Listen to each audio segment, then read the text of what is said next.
It has affected less than 5% of the population. It does not appear to be as infectious as the news, and government wants us to think it is and be afraid of it.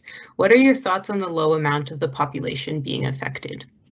Yeah, so that's a great question. Let me ask you, why do you think less than 5% of the population has been affected? The answer is because the government has put in place good public health restrictions and lockdowns to be able to have the spread of this virus be contained to that 5% level. This is just data coming from the Alberta government website that they post publicly. You can check this out yourself on the link here. What the situation was June 9th was that the virus had only affected 5.3% of Alberta's population. And then cases kind of plateaued. And then, of course, restrictions were lifted on July 1st. And to nobody's surprise, at least in the healthcare community, the cases skyrocketed again to where we're at now. So that goes to show that the proportion of people affected is not so much due to the virus not being serious or not being concerning. It's more that we had good restrictions in place. When we don't have good restrictions in place, the virus will slowly and surely spread. In Canada, we've been doing better compared with other countries to contain the spread of this disease. The 6.7% of Alberta's population affected, it's not the highest and it's not the lowest.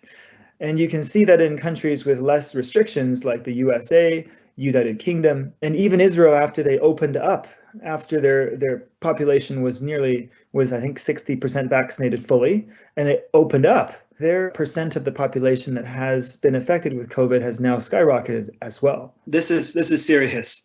This does affect people. This does kill people. If we don't keep it in check, first with our lockdowns and then with the vaccines, then a hell of a lot more people are going to be affected, more than just the 5%. We do have a high proportion of people who are vaccinated, and that's great.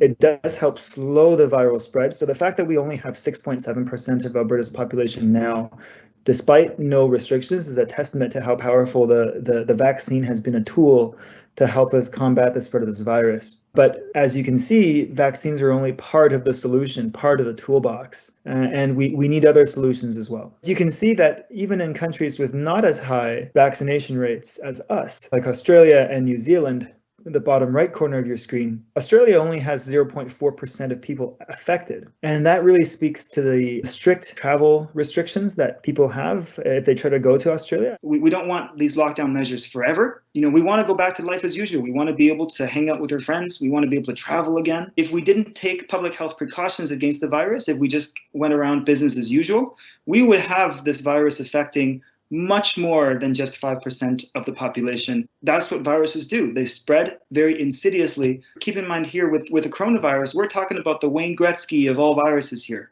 So there's no way to estimate just how much damage that this could cause had it not been for the good public health guidelines that we've had here. So I question your premise that it has affected less than 5% of the population, and it will only affect 5% of the population.